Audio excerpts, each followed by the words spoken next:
Hey Pokemon Masters, Birdkeeper Toby here, and the Crown Tundra is just around the corner.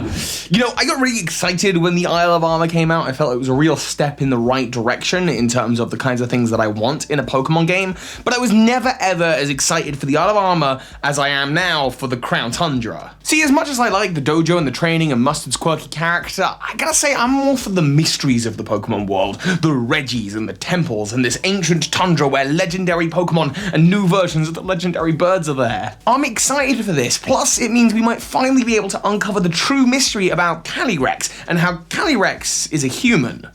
Alright, I won't tease you anymore, let's just jump into the theory.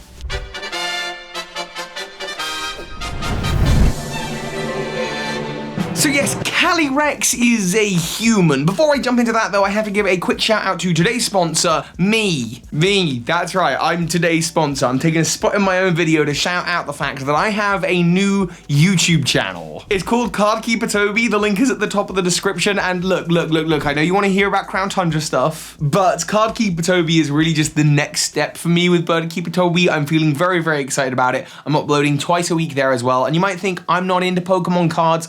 Just do me a favor. At the end of this video, click the link at the top of the description, head on over and just try one. Let me try and win you over with one video. If it's not for you, then it's not for you. Fair enough. But I don't think it'll be what you expect, and I think it'll be great content for you to watch while you're enjoying the Crown Tundra, or at least that would just be my personal recommendation. Anyway, with that being said, let's talk about Calyrex and what I'm on about in terms of it being human. It's clearly a Pokemon, right? Look, for this, I have to go back a step because I've been confused for a long time now about who exactly is the center or middle or third legendary of Sword and Shield. At first you think, well, obviously Eternatus is the middle legendary for Zacian and Zamazenta, only Eternatus? Really? It just sort of has nothing to do with those Pokemon at all. I then thought, well, what about Zarude? Inspired by a video over on Lockstin's channel, I thought, you know, yeah, Zamazenta, Zacian, Zarude, red, blue, and green. We get a little bit of a trinity here, a little bit of a trio, but how does Sword, Shield, and you know, Grass Whip? Like, is that the trio here? Plus, in the Pokemon movie Coco, Zarude is actually the other legendary Pokemon that features is Celebi, a grass psychic type, just like Calyrex. So maybe Calyrex and Zarude are somehow related. We'll get back to that. I then, of course, got looking to the Isle of Armor, where we met the Pokemon Kubfu. And this is a really interesting one, because Kubfu's evolutions, the Urshifu forms, they each in their Gigantamax forms resemble the same red and blue that Zacian and Zamazenta sport. And yeah, I mean, we've got an Isle of Armor, a sword, and a shield, although I don't really know what Kubfu has to do with armor. It is described as the armor of the dojo, or the armor of the Isle of Armor, but nothing about its design or the designs of its evolution evoke armor. Certainly not in the same way that Calyrex's does with Crown. It's very clearly got a crown. So sword, shield, and crown, and back to that trinity of red, blue, and green. So maybe it's Calyrex. Maybe Calyrex is the middle legendary. But then what does that do to Kubfu? All of these questions were rattling around in my brain, and I'm trying to like work out, is there some kind of structure here? Because legendary trios are a pretty common trope in Pokemon. Certainly ever since Generation 3 with Groudon, Kyogre, Rayquaza, Dialga, Palkia, Giratina, Zekrom, Reshiram, and Kyurem, and Xerneas, Yveltal, and Zygarde, and the trends continue, except even those trends are a little bit fake. First of all, they weren't even established in Generations 1 and 2, with Ho-Oh and Lugia being duos to each other, but Lugia being a... Lugia? The new fusion, Lugia! Lugia, yo! With Lugia being a trio master for the legendary birds, and Ho-Oh being a trio master for the legendary beasts. And the main legendary of Generation 1, Mewtwo, is part of a duo with Mew. And by the time we get to Generation 4, yes, there's Dialga, Palkia, and Giratina, but Dialga, Palkia, and Arceus can also be seen as part of a sort of trio of their own. Giratina is sort of the remnant left at the end of creation, and that's why there's this really cool Pokemon card for Arceus, Dialga, and Palkia. You know, I think I've got that somewhere. Yeah, oh boy, I mean, I could talk about this Sorry, we'll save it for Card Keeper Toby. Link at the top of the description. To make things even more bizarre, by the time we get to Zygarde, while yes, the Z-Zygarde snake shape is relevant to Xerneas' X and Yveltal's Y, when you look at complete form Zygarde, it's kind of a central legendary for Xerneas, Yveltal, Solgaleo, and Lunala, with light in the middle, which represents Necrozma. It's this big super legendary merging over 2 generations. I don't know that legendary structures are the same, but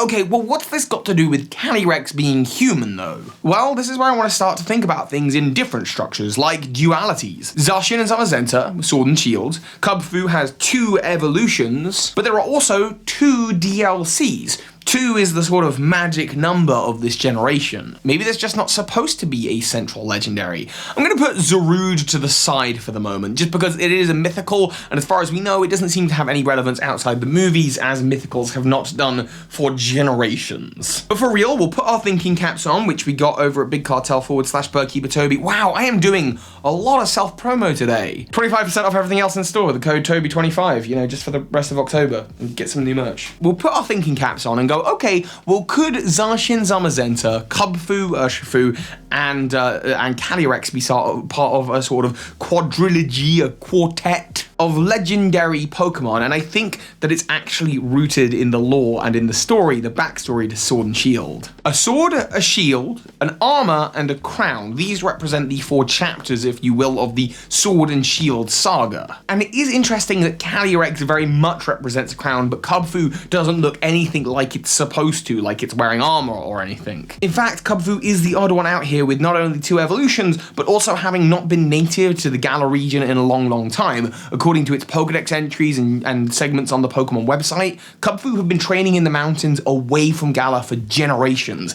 This Pokemon has changed over time, and it's probably not how it looked in ancient days. And this idea of duality is continued in the story of Sword and Shield with the twin kings, the 2 hero kings of the Galar region. One wielding the sword, one wielding the shield. Who became king afterwards? Well, both of them. There were 2 kings of the region. And it's interesting to note that in the Galar region, there are 2 main big castles. There's the Hammerlock Stadium, which was clearly once a castle, and there's now the castle/chapel type thing down where Calyrex lives in the Crown Tundra, suggesting that one king may have ruled over each of these castles. And if you're familiar with Zacian and Zamazenta's Pokedex entries, then you might know where I'm going with this. Because Zacian has a Pokedex entry describing it as the Fairy King's sword, whereas Zamazenta has a Pokedex entry describing it as the Fighting Master's shield. A Fighting Master and a Fairy King. Kubfu and Urshifu certainly are Fighting Masters, and Calyrex, well, okay, no, not a fairy type per se, is very fairy-like in the way that it floats around and holds itself. A Fighting Master and a Fairy King. Twin heroes that became twin kings ruling over the Galar region. One of them became a full-fledged king. The other is simply a good fighter, kind of like the hero of the story who wins and defeats the championship league against Leon, who is the reigning champion or the reigning king. I believe in the animated series he's even referred to as the monarch, and then of course your rival Hop, who is just a good fighter. And here's the thing, by not wanting to rule, the hero that was the fighting master disappeared off, not ruling the castle of Hammerlock, going off to train in other regions and to continue being a fighting master. And the one that remained ruled in isolation, which is very evocative of the imagery that Calyrex produces. So there you have our fighting master and our fairy king. But hold on, am I actually saying that these 2 legendary Pokemon are in fact the legendary king heroes of the Galar region turned into Pokemon? Yes and no. Pokemon is very good at saying, oh, this person woke up one day and found themselves a Kadabra, or your mask came from the face of a dead person. That Ninetales was created by 7 sages or wizards coming together. Sure, the Pokedex loves to embellish that stuff, but whether it's actually true or not, or just folklore, well, that's really up to you playing to decide. And the origins of legendary and mythical Pokemon are odd, to be sure, so do you know what? I kind of like it. I kind of like the idea that Calyrex and Kubfu really are those twin kings from the Galar region, the one that worked alongside Zacian, the fighting master's shield, and one becoming a fairy king who ruled over Galar with the Zacian, the fairy king's sword. And on a final note, what's even weirder about this sense of duality and this sense of patterns that are crossing generations now, like Zygarde did, is that we've got the first third legendary of the region, Eternatus, being able to warp space, and this final one, Calyrex, being able to see through time. Time and space, regalness and divinity. I think we all know where we're heading after the Crown Tundra. But that is just this Pokemon theory. Do let me know what you think in the comments. And of course, while you're down in the links, check out the store and also check out my brand new channel and give me the chance to win you over with just one video. I promise you, you won't regret it. And obviously, it being a new channel, watch time, likes, comments, I'm replying to every comment right now. They make all the difference into growing something new, and I'm gonna be uploading there twice a week all month and into the future regardless. I'm having a lot of fun. It's the next part of Birdkeeper Toby. Anyway, I'm taking up your time now. Thank you so much for watching. Check those links out. And of course, soar high Pokemon Masters. This is Ash Ketchum. You just watched a video by Birdkeeper Toby. That makes you a Pokemon Master.